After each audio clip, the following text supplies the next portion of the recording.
आज की वीडियो में दोस्तों हम लोग फ्रेजल वर्ब सीखने वाले हैं। तो वीडियो को स्टार्ट करते हैं। यहाँ पे पहला वर्ड देखते हैं। यहाँ दिया ABC। इसका मतलब क्या होता है? प्रारंभिक ज्ञान होता है। ABC मतलब क्या होता है? प्रारंभिक ज्ञान। एबव बोर्ड मीन्स जो एबव बोर्ड दिया इसका मतलब क्या होता है? निष्कपट एवं प्रकट होता है। फिर यहाँ दिया above all. Above all means होता है सबसे अधिक। सबसे अधिक को क्या कहेंगे? एबव ऑल कहेंगे। After all. After all means होता है याद रहे। याद रहे after all. All in all means क्या होता है? सब मिलाकर। सब मिलाकर को क्या कहेंगे? ऑल इन ऑल कहते हैं। ठीक है, चलिए आगे चलते हैं। यहाँ देखो क्या कह रहा है? All the same. इसका मतलब होता है एक ही बात। ऑल द सेम क्या कहेंगे? एक ही बात। ऑल ओवर माने सभी जगह। फिर यहाँ दिए अलॉन्ग विथ। इसका मतलब क्या होता है? साथ साथ। ऑल अलॉन्ग इसका मतलब क्या होता है? शुरू से अंत तक या पूरी दूरी तक। ऑल अलॉन्ग मीन्स होता है शुरू से अंत तक या पूरी दूरी तक। ठीक है, अब यहाँ पे देखो, यहाँ दिया है ऑल डे लॉन्ग। इसका मतलब होता है दिन भर। एट वंस इसका मतलब होता है तुरंत। एट होम इन इसका मतलब क्या होता है? निपुण होता। एट होम इन माने होता है निपुण। Again and again bar bar. At random बिना लक्ष्य के। ठीक है, चलिए आगे चलते हैं। यहाँ दिए एज यूजुअल माने क्या होता है? सदा की बात। एज यूजुअल मीन्स क्या होता है? सदा की बात। चलो आगे देखते हैं। एट द लेटेस्ट माने होता है देरी होने पर भी या देर से देर तक। एट हार्ट माने होता है हृदय से। At the top of one's voice इसका मतलब क्या होता है? उच्चतम स्वर में। ठीक है, एट ऑल हैजर्ड्स माने हर तरह के जोखिम जोखिम के बावजूद। एट लेंथ अंत में। एट लेंथ माने क्या होता है? अंत में।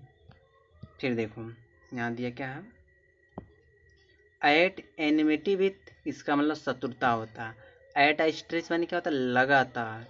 The apple of one's eye माने दुलारा या प्यारा होता है। आयन या द एप्पल ऑफ डिस्कार्ड माने क्या होता है? झगड़े की वस्तु या झगड़े की जड़ जिसको कहते हैं। एट द 11th आवर माने क्या होता है? अंतिम क्षण में। ठीक है, चलिए यहाँ देखिए एट बॉटम माने होता है भीतर से। एट डायग्रेस ड्राम माने क्या होता है? कट्टर दुश्मन। फिर देखिए एट ऑल लॉस इसका मतलब किंकर्त बेव मूड होता है। At the sixes and seventh माने अस्त व्यस्त होता है। फिर देखो यहाँ दिया है add fuel to the fire या फ्लेम्स आग में घी डालना। एज इफ माने मानो। ठीक है, चलिए आगे चलते हैं। आगे यहाँ क्या दिया है? एट हैंड माने क्या होता है? नज़दीक या आसन। As a matter of fact माने सचमुच। At the point of means करीब होता है। एट ऑल कॉस्ट माने क्या होता है? किसी भी कीमत पर। ठीक है, एट स्टेक माने क्या होता है? खतरे में। एट वेरियंस विथ माने क्या होता है? विपरीत होता है। चलिए आगे देखते हैं। यहाँ दिया क्या हम? एट ऑल माने होता तनिक भी। एट ऑल इवेंट्स माने चाहे जो कुछ हो। एज अ रूल मीन्स क्या होता है? सदा होता है। एप्पल पाई ऑर्डर इसका मतलब क्या होता है? बिल्कुल ठीक हालत में। एप्पल पाई ऑर्डर मीन्स क्या होता है? बिल्कुल ठीक हालत में। फिर यहाँ देखो, यहाँ पे दिया एट अ टाइम माने एक बार में। एट टाइम्स माने कभी कभी। एज लॉन्ग एज मीन जब तक। एज सुन एज माने क्या होता है? ज्यों ही होता है। फिर यहाँ देखो, यहाँ दिया एट लार्ज इसका मतलब स्वतंत्र होता है। एट द सेम टाइम उसी समय। एट द सेम टाइम क्या होता है? उसी समय। फिर देखो एट अ रिजल्ट ऑफ माने के फलस्वरूप। एट द इंस्टेंस ऑफ माने के उकसाने या कहने पर। एट लास्ट माने अंततः। एट एनी कॉस्ट माने किसी भी कीमत पर। ठीक है, चलिए आगे चलते हैं। एज रिगार्ड्स माने के संबंध में। अ लॉट ऑफ मीन्स क्या होता है? बहुत।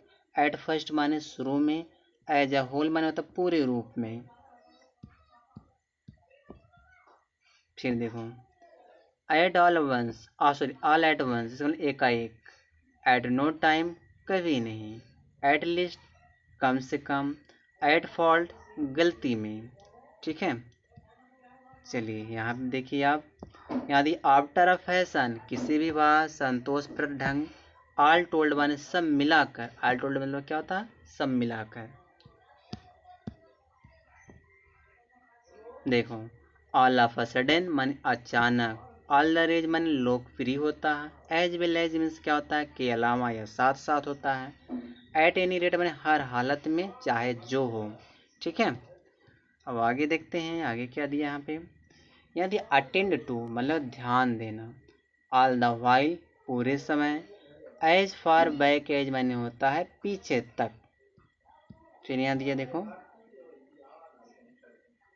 यहाँ क्या दिया, एक minute,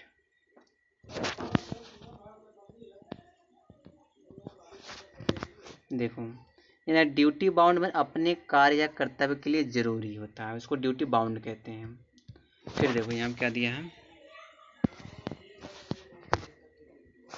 eight arms length means घनिष्ठता से दूर रखना, अकॉर्डिंग टू माने के अनुसार, एट वेस्ट माने हद से हद होता है।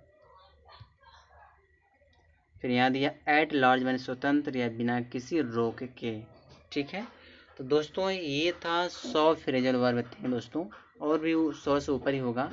इसी तरह से मैं हर एक वीडियो में फ्रेजल वर्ब लाऊंगा, डीएम्स ले आऊँगा, और जिससे मैं अपनी वीडियो के माध्यम से आपको अंग्रेजी सिखा पाऊँ। दोस्तों मिलते हैं अगले वीडियो में।